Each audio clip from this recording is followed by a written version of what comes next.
الحمد لله رب العالمين والعاقبة للمتقين شفيع المذنبين رحمة للعالمين أما بعد فأعوذ بالله من الشيطان الرجيم بسم الله الرحمن الرحيم هو الأول والآخر والظاهر والباطن وهو بكل شيء عليم آمنت بالله صدق الله العظيم وصدقه النبي الكريم۔ ایک بار محبت سے حضور علیہ السلام کی مقدس بارگاہ میں تحفتاً درود پاک پڑھ لیجئے۔ اللہم صلی علی سیدنا مولانا محمد وآلہ وصحبہ وبارک وسلم۔ یہ جو قرآن مجید فرقان حمید کی آیت بینات تلاوت کرنے کا شرف حاصل ہوا، وَالْأَوَّلُ وَالْآخِرُ وَالظَّاهِرُ وَالْبَاطِنُ وَهُوَ بِكُلِّ شَيْءٍ عَلِيمٌ۔ یہ ہے تو اللہ رب العزت کی حمد، لیکن اسی حمد میں حضور علیہ السلام کی نعت بھی ہے، یعنی نعت حضور علیہ السلام کی تعریف۔ کیوں حضور علیہ السلام اول بھی ہیں؟ کیونکہ حضور نے خود فرمایا اول ما خلق اللہ نوری، یعنی کہ اللہ رب العزت نے سب سے پہلے میرے نور کو تخلیق فرمایا، تو اول بھی ہیں حضور اور آخر بھی ہیں۔ کیوں کہ حضور علیہ السلام کو بظاہر جو بھیجا دنیا میں تو وہ آخری نبی ہیں، خاتم النبیین۔ تو حضور اول بھی ہیں، آخر بھی ہیں اور ظاہر بھی ہیں۔ ظاہر کے سب نے دیکھا، اور وہ باطن بھی ہیں کہ پتھر بھی جانتے تھے یہ اللہ کے آخری نبی ہیں، وہ درخت بھی جانتے تھے، وہ حجر بھی جانتے تھے، شجر بھی جانتے تھے کہ یہ اللہ کے آخری نبی ہیں۔ اور اللہ تعالیٰ نے حضور علیہ السلام کو سارے علم دے دیے، جو ہو چکا وہ بھی اور جو ہوگا وہ بھی۔ اب ثنا خان اپنے انداز میں ثنا خوانی کرتے ہیں، نعت پڑھتے ہیں، حضور کی تعریف کرتے ہیں۔ میں بھی آپ سے اجازت چاہوں گا کہ میں بھی نعت پڑھ لوں، لیکن میں اس طرح نظم میں نہیں پڑھ سکوں گا کیونکہ مجھے پڑھنا نہیں آتا، لیکن میں نعت پڑھوں گا۔ اور نعت بھی کس کی پڑھوں گا؟ میں نبی کی پڑھوں گا۔ اور کہاں سے پڑھوں گا؟ قرآن سے پڑھوں گا۔ قرآن نبی کی نعت بھی ہے۔ کیسے؟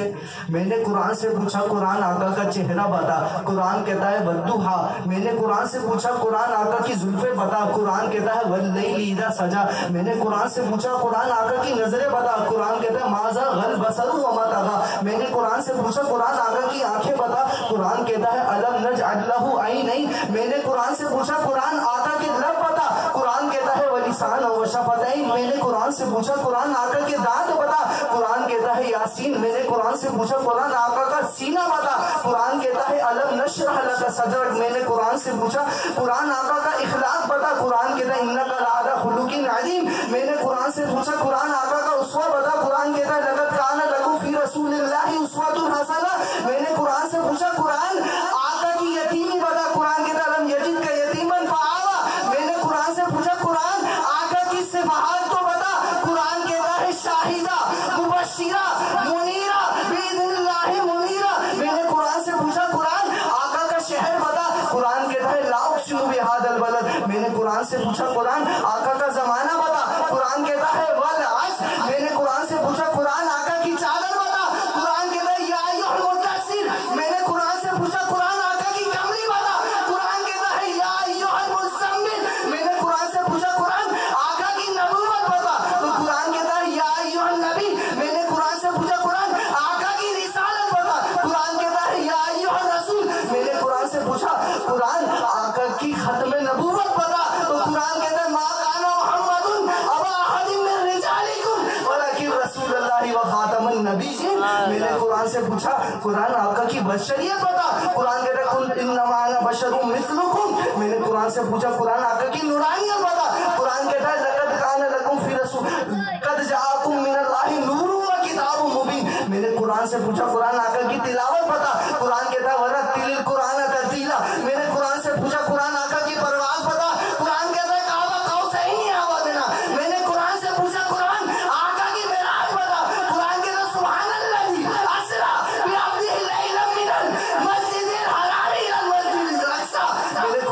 پوچھا قرآن آقا کی باتیں بتا. قرآن کہتا ہے وما ینطق عن الہوا. میں نے قرآن سے پوچھا قرآن آقا کا نام بتا. قرآن کہتا ہے هو الذی ارسل رسولہ بالہدی ودین الحق لیظہرہ علی الدین کلہ وکفی باللہ شہیدا محمد رسول اللہ.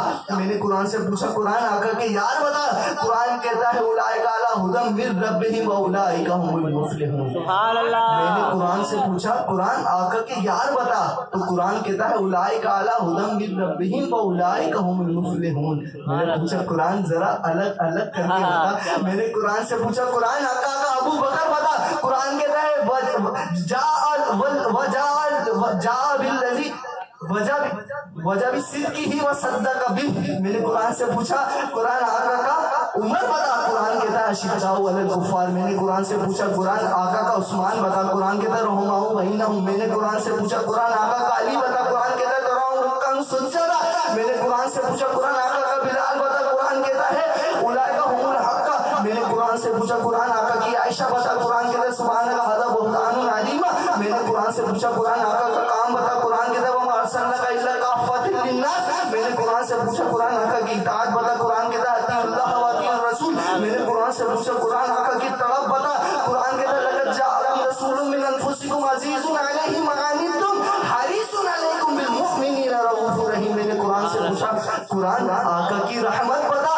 قرآن کہتا ہے وما ارسلناک الا رحمۃ للعالمین. قرآن سے پوچھا قرآن آقا کا درود بتا. قرآن کہتا ہے ان اللہ و ملائکتہ یصلون علی النبی یا ایھا الذین آمنوا صلوا علیہ وسلموا تسلیما. اللہم صل یا رسول اللہ یا رسول اللہ.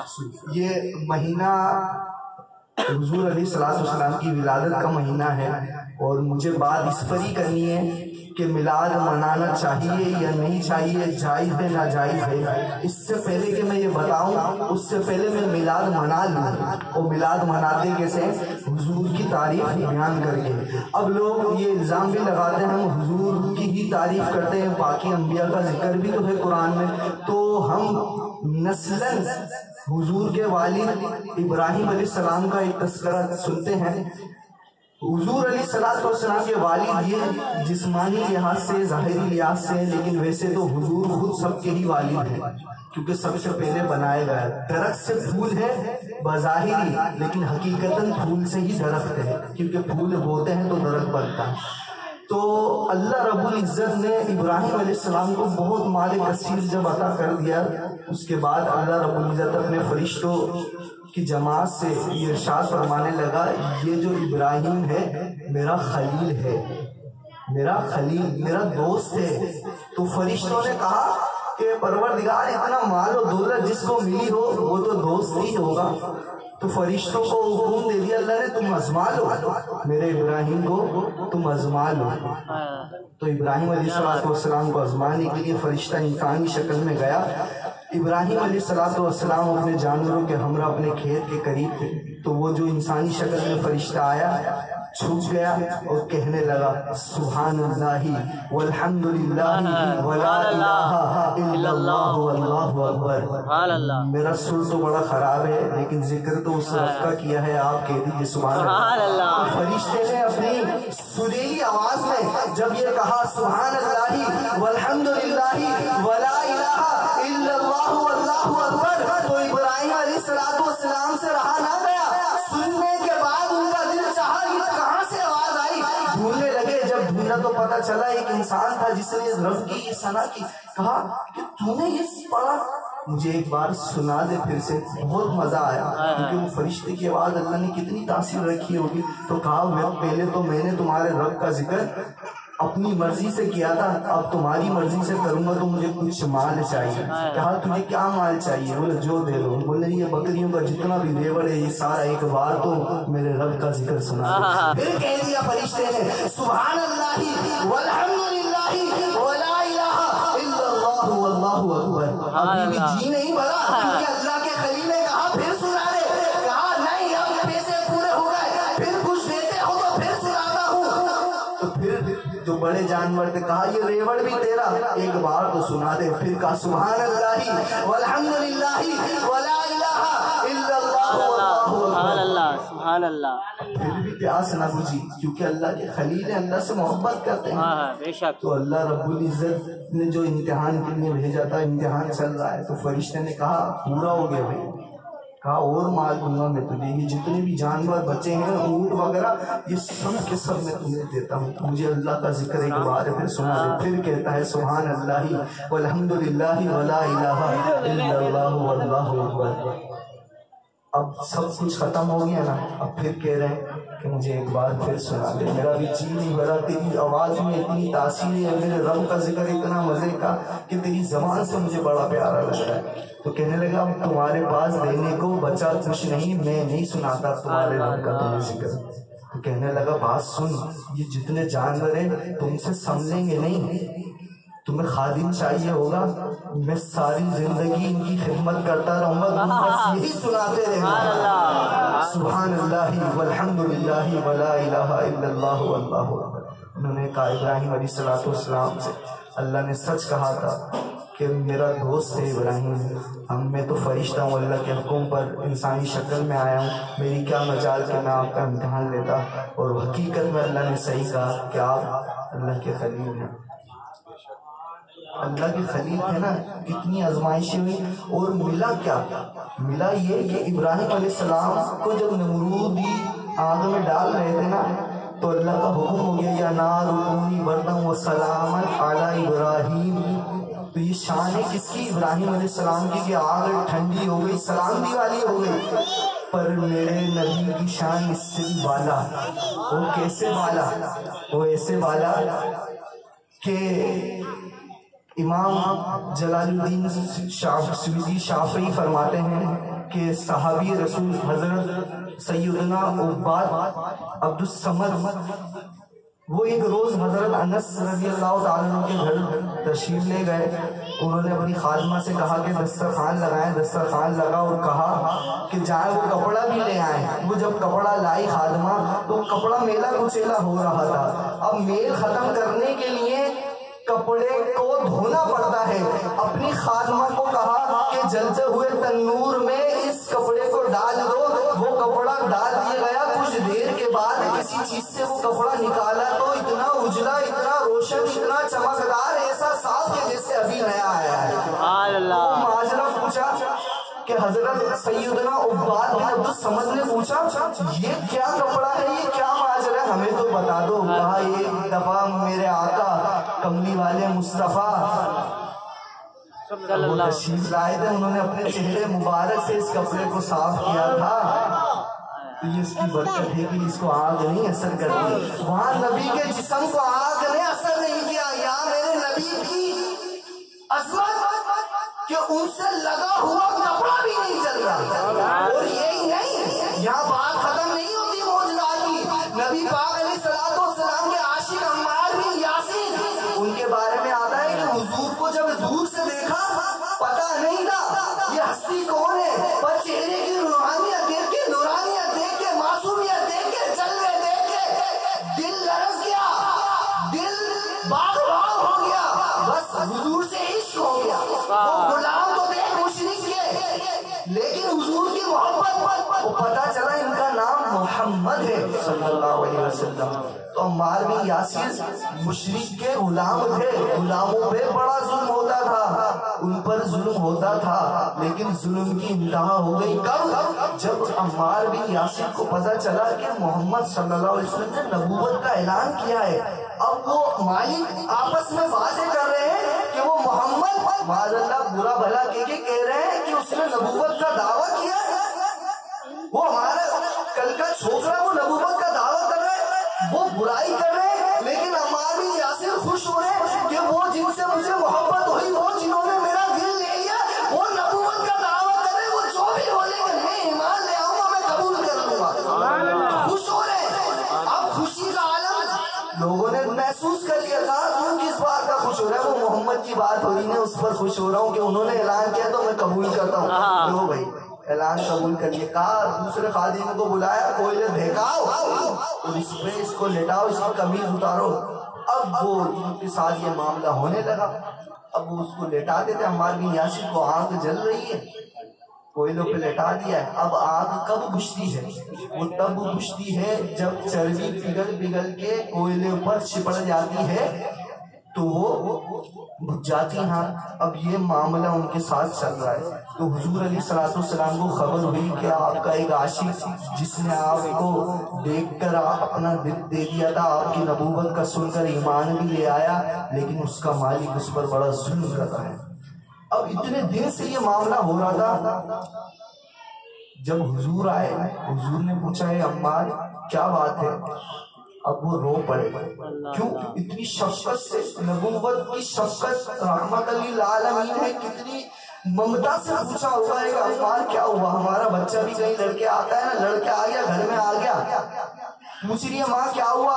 نہیں، سر پہ ہاتھ پھیرا، لال کیا ہوا مجھے تو بتا. رو پڑتا ہے کہ مجھے فلانے نے بھی مارا ڈھنگے، کیونکہ ماں کی محبت کی لذت ہی اسی وقت پتہ چلی کہ جب پوچھا ماں نے کہ ہوا کیا ہے میرے لال. تو حضور نے بھی جب پوچھا ہوگا کہ عمار ہوا کیا ہے تو بے ساختہ رو گئے، کہنے گئے یا رسول اللہ یہ مجھ پر ظلم کرتے ہیں، کوئلوں پر روز لے ڈالتے ہیں، دیکھیے میری کمر سوراخ ہو گئے اس میں، اور کوئلے جب بجھتے ہیں جب میری چربی پگھل کر ان پر چڑھ جاتی ہے تو کوئلے تب بجھتے تو تب مجھے نجات ملتی ہے. تو حضور علیہ السلام نے آپ سے خطاب کیا، لا ینال کونی بردا وسلاما علی عمار بن یاسر. آپ سے خطاب کہہ رہے ہیں کما کنتی ابراہیم خلیل اللہ، یعنی کہ ٹھنڈی ہو جا، کیسی ٹھنڈی ہو جا جیسے ابراہیم خلیل اللہ پہ ٹھنڈی ہوئی. اب یہ حضور نے آپ کو فرما دیا، وہاں نبی کی شان کے نمرودیوں کی آگ میں ان کو ڈالا جا رہا ہے تو اللہ فرما رہے کہ آگ ٹھنڈی ہو جا، سلامتی والی ہو جا میرے ابراہیم کے لیے. یہ ان کی شان تھی، لیکن میرے نبی کی شان یہ ہے کہ نبی نے آگ کو حکم دیا یا نار کونی بردا وسلاما علی عمار بن یاسر. تو پھر اس کے بعد دوسرا روز آیا، پھر اسی طرح کوئلے دکھائے گئے، لٹا دیا. اب یہ مزے سے لیٹے عمار بن یاسر. لوگ پریشان ہو گئے کہ آگ تجھے جلا کیوں نہیں رہی ہے؟ آگ کہاں سے جلائے جب حضور کا فرمان ہو گیا، حضور کی شان ہے. پھر اس کے بعد عمار بن یاسر کو حکم دیا جاؤ تم مدینے چلے جاؤ، مدینے ہجرت کری. عورتیں کوئی آگ وہ جو ہانڈی وغیرہ پکاتی، روٹی پکاتی، اب انہیں تو فخر تھا نا کہ کس نے کہا ہے، تو اب وہ کوئلے اٹھاتے، آگ کے ڈیلے اٹھاتے، تندور میں ہاتھ ڈالتے، ڈیلے اٹھاتے. یوں تو وہاں کی عورتیں، انصاری عورتیں دیکھتی اے عمار یہ کیا تجھے آگ جلاتی نہیں، جلائے گی کیسے؟ مصطفیٰ جان رحمت نے جو اس کو حکم دے دیا کہ عمار کو جلانا نہیں. کھیلتے تھے. یہ ہے میرے نبی کی شان. سب سے بڑھ کر تمام جتنے انبیاء علیہ الصلوۃ والسلام کو معجزات ملے، برکتیں ملی، وہ ساری کی ساری برکتیں، بلکہ اس سے بڑھ کر آپ کے اور میرے نبی کو اللہ رب العزت نے عنایت فرمائی. ہر نبی موسیٰ علیہ السلام کو کیا کہ وہ اللہ رب العزت سے کلام کرتے تھے.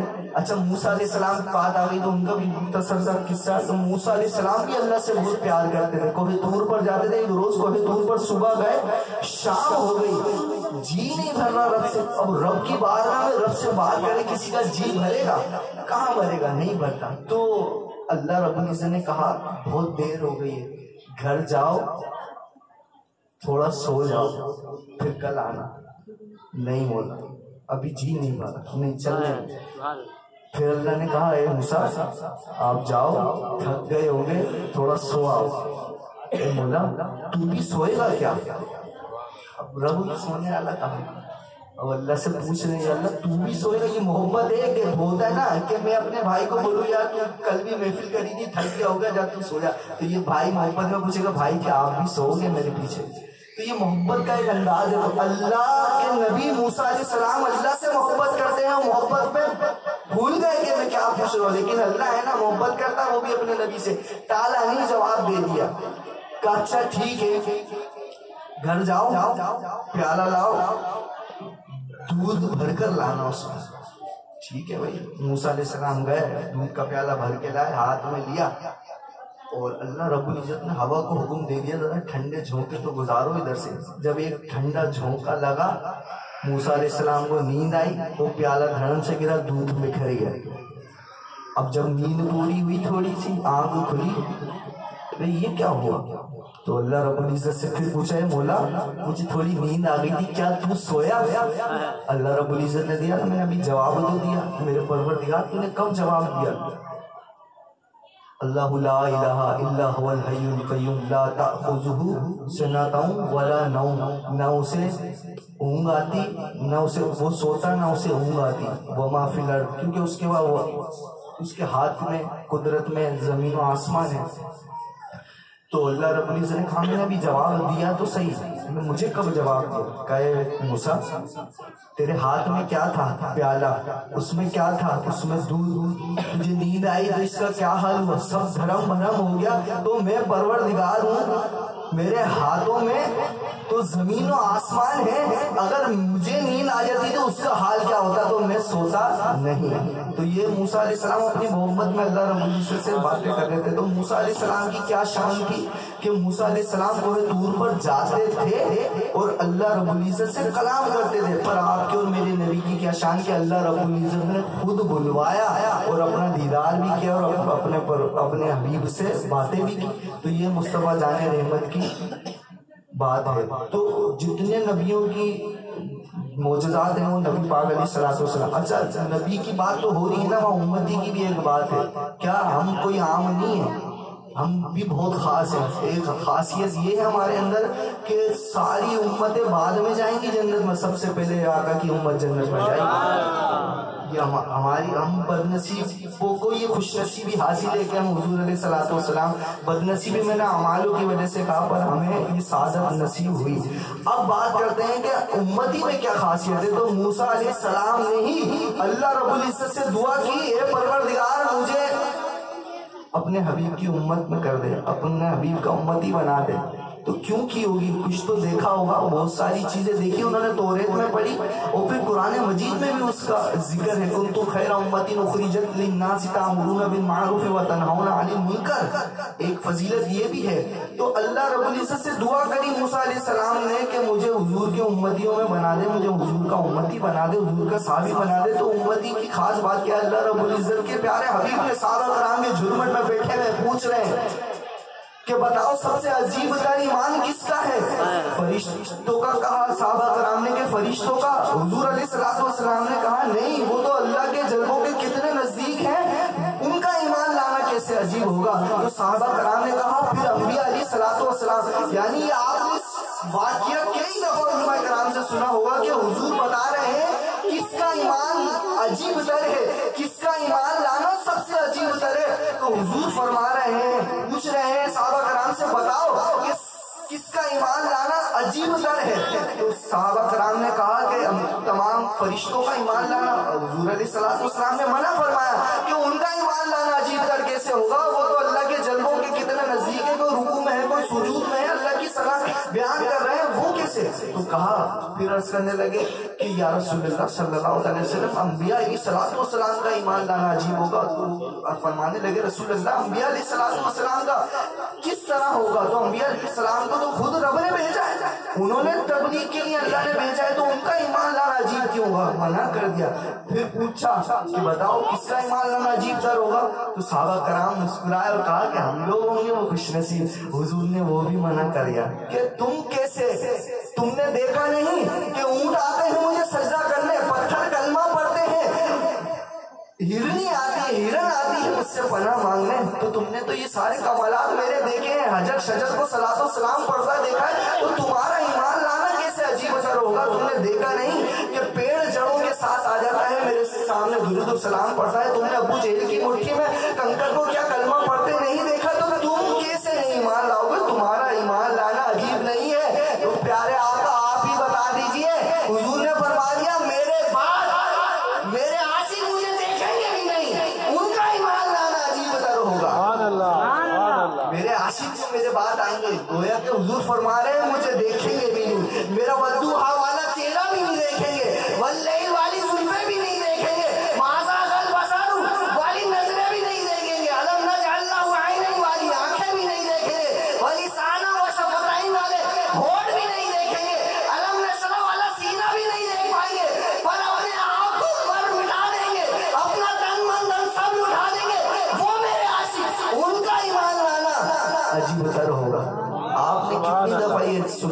ماجرا. تو میں آپ سے پوچھتا ہوں کیا حضور کے ذہن میں وہ مسلمان ہوں گے, وہ عاشق ہوں گے؟ حضور کی ذہن کی بات تو ہم نہیں کر سکتے, لیکن محبت میں گمان تو کر سکتے ہیں, تو گمان کریں. میرا آپ سے سوال ہے کیا حضور علیہ الصلوۃ والسلام یہ فرما رہے ہیں کہ وہ میرے عاشق جو مجھے دیکھیں گے بھی نہیں, ان کا ایمان لانا عجیب تر ہوگا؟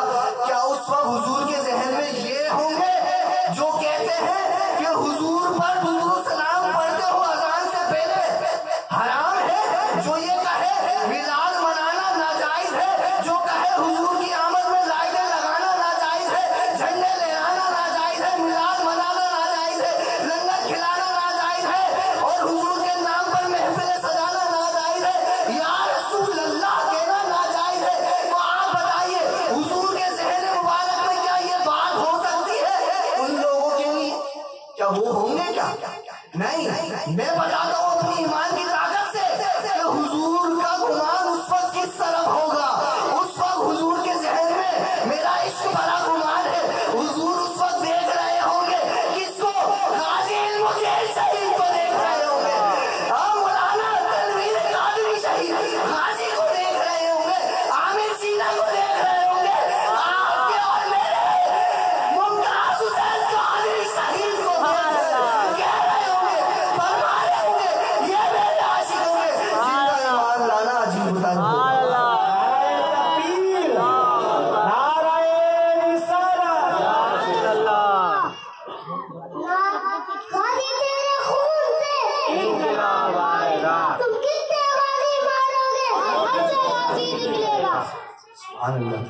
تو اللہ تعالیٰ ہمیں بھی غازی جیسی ضرورت عطا فرما دے. تو باہر میلاد کے اوپر آ جاتے ہیں کہ بھئی حضور علیہ الصلوۃ والسلام کا میلاد منانا جائز ہے یا ناجائز ہے. اصل میں یہ سوال نہیں بنتا کہ حضور کا میلاد کیوں مناتے ہیں, سوال یہ بنتا ہے کہ حضور کا میلاد ہم کیوں نہ منائیں. بھائی جب تک حضور نہ تشریف لائے تھے نا, اچھا اب سب سے بڑی دلیل کہ بھائی جب جو کام اللہ کر لے وہ تو آٹومیٹکلی جائز ہو جاتا ہے, ٹھیک ہے نا.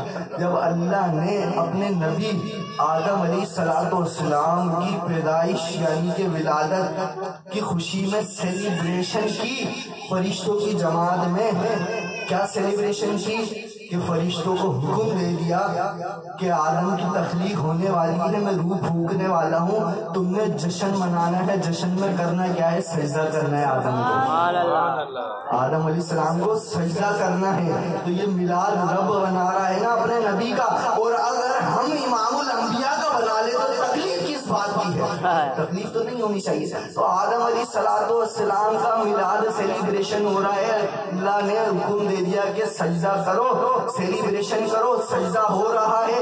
جس نے سجدہ کیا وہ میلادی, جس نے سجدہ نہیں کیا وہ شیطان, جس نے میلاد منایا وہ رحمانی, جس نے میلاد نہیں کیا انکار کیا وہ شیطانی ہے. تو اچھا ہمیں تکلیف اس بات سے نہیں ہے خدا نہ خاصہ کہ کوئی میلاد نہیں منا رہا, کسی کے پاس پیسے نہیں ہے, لائٹیں نہیں لگا رہا جھنڈا, وہ اپنے انداز میں میلاد منا سکتا ہے. حضور کی خاطر اللہ کا روزہ رکھ سکتا ہے, نماز پڑھ سکتا ہے, نئی لائٹیں لگا رہا ہے, نئی جھنڈے لگا رہا ہے, نئی لنگر کھلا سکتا. ہمیں باخدا ان سے کوئی اعتراض نہیں, وہ بھی ہمارے مسلمان بھائی ہیں. اعتراض کس سے ہے؟ اعتراض اس سے ہے جو اس کو کہتا ہے ناجائز. ناجائز تو کیسے ہو سکتا ہے؟ اب بات یہ آتی ہے کہ اچھا جمعے کا دن عید کا دن ہے نا, تو عید کا دن کس لیے ہے؟ عید کا دن اس لیے ہے کہ اس دن آدم علیہ السلام کو اللہ نے تخلیق فرمایا, پیدا فرمایا, تو اس لیے عید کا, ایک نبی پیدا ہو رہا ہے تو اس کے لیے عید کا دن. تو امام الانبیاء پیدا ہو جائے تو وہ عید کا دن نہیں ہوتا. اب سوال یہ بھی ہوتا ہے نا, لوگ کہیں گے یار اس دن پیدا ہوئے تھے نا, وہی دن. اب بھائی اللہ کے حبیب جس گھڑی پیدا ہوئے وہ دن, جس دن وہ ہفتے میں وہ جو دن آیا وہ ہفتہ جس مہینے میں آیا وہ مہینہ جس سال میں آیا وہ سال جس صدی میں آیا وہ صدی جس زمانے میں آئی وہ زمانہ سب مبارک ہے. یہ مبارک نہیں ہے, اور یہ مبارک ہی ختم کو ہی ہوتی ہے. قرآن مجید 27 رمضان المبارک کو نازل ہوا, سیلیبریشن مناتے ہیں. 1000 مہینوں سے بھی بڑھ کر اس کی سعادت ہے، 1000 مہینوں سے بھی بڑھ کر وہ رات ہے جس رات قرآن نازل ہوا۔ ہر سال وہی رات آتی ہے، تو یہ تو جن پر قرآن نازل ہوا وہ تشریف لے کر آئے تھے، تو ہر سال ہی وہی برکت والا دن ہے، بلکہ ہر گھڑی ہر لمحہ حضور کا میلاد منایا جائے تو اس میں بھی ہمیں شریعت روکتی نہیں۔ اب حضور علیہ السلام کا میلاد ہم کیوں نہیں منائیں؟ بھائی قرآن میں لکھا ہے کہیں کہ حضور کا میلاد نہیں مناؤ، یا حدیث مبارکہ میں لکھا ہے کہ حضور کا میلاد نہیں بناؤ؟ ابوبکر صدیق نے منع کرا، عثمان غنی نے منع کرا، عمر فاروق نے منع کرا، عثمان غنی نے، مولا علی نے، امام حسین نے، کسی نے منع کیا؟ منع نہیں کیا۔ اب ہمارا شریعت کا اصول یہ ہے، شریعت کیا ہے، دین کیا ہے؟ دین ہے کہ جو حضور علیہ السلام 4 چیزوں پہ ہے، دین کے حضور نے جو فرمایا وہ دین، اور حضور نے جو کر کے دکھایا وہ دین، اور جو حضور نے منع کر دیا وہ دین، اور جو حضور نے منع نہیں کیا وہ بھی دین۔ اب وہ کیسے؟ اور یہ طریقہ کار بھی یہی ہے، کیسے کہ اب آپ کسی جگہ جاتے ہو تو وہاں یہ تو نہیں لکھا بھائی